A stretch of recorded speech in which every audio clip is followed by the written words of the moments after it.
Here we have a human subject, lying in bed, about to tackle a day filled with schoolwork.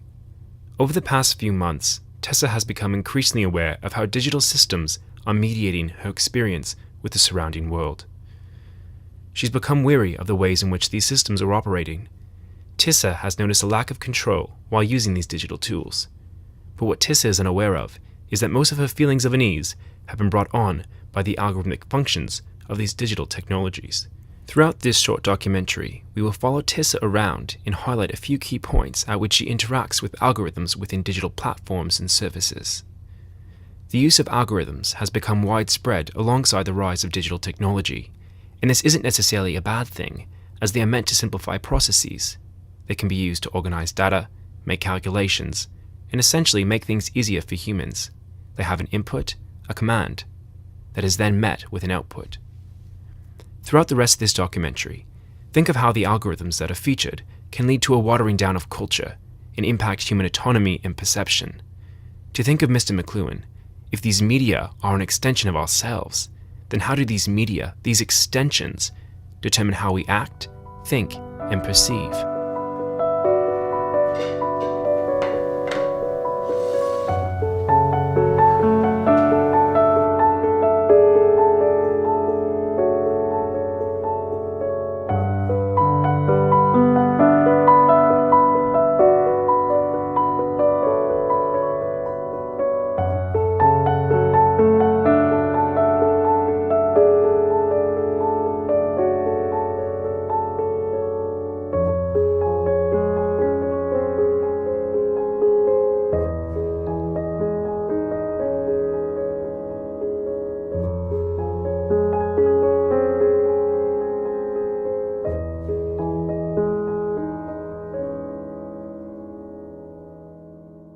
It is here that our subject is about to make contact with our first featured algorithmic-based service, Uber. Uber holds over 46% of the paid card services market. This indicates that in the future, we are being faced with Uber holding a market monopoly for all taxi services. We can see our subject starting to experience a lack of autonomy through Uber's pricing algorithms. The way Uber sets their prices is much different from the Taxi Commission, which has fixed pricing that is determined by political leaders. As Uber is not part of the Taxi Commission, they are free to determine the prices for themselves. Uber has stated in the past that the market determines the prices, but that an algorithm is used to predict what the market will be. Simply put, algorithms make assumptions on the landscape of the market and then determine a price.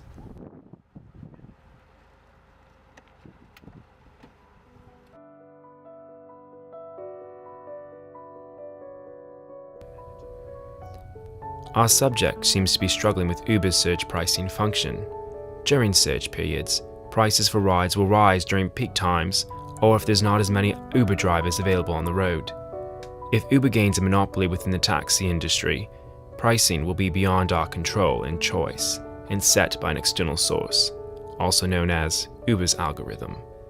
There will be no choice for our subject if taxis become obsolete, meaning that she will have to adhere to features like surge pricing and the scope of the market that the algorithm determines.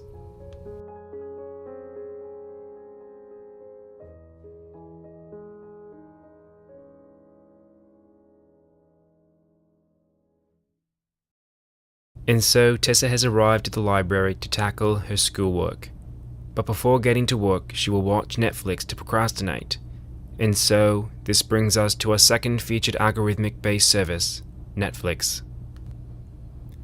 As a service, Netflix provides a platform in which users can search for, watch, and rate television shows and movies that are available for streaming. But what is truly remarkable and relevant in relation to this documentary is what information Netflix collects about its users' actions. Netflix tracks what its users have played, searched for, and rated, as well as the time, date, and device that it has been played at and on. Meanwhile, this data is fed into several algorithms. These algorithms then sort potential user preferences and make assumptions about what a user may want to watch. The algorithms employed then recommend content to users, and it is this recommendation service that drives 75% of viewer activity. As such, many users use recommendations as opposed to sifting through the bulk of the service's content and potentially missing out on a more well-suited piece of content that the algorithm was unable to pick up on and recommend. And so, trust in these sorts of recommendations are bound up in a sort of loss of autonomy for users. Meanwhile, Netflix algorithms have been criticized by Hallinan and Streifus, two media scholars, for creating a sort of, quote, closed commercial loop in which culture conforms to rather than it confronts its users, unquote. Inspired by the corporate lifestyle of the Netflix recommendation Mad Men, Tessa decides to Google search the word CEO, hopeful now to pursue this as her future career. As she types the words, Google's algorithms are at work. The input of CEO creates an output that is most related to her search. As the results come in, she notices that each of the people pictured as CEOs are white men. She ponders these results and feels confused. She, like most of the millions of Google users, trusts Google to provide them with accurate and objective information. After all, Google claims its corporate personality to be unbiased and democratic. However, most people fail to realize that those who create these algorithms are predominantly white males with biases and predispositions.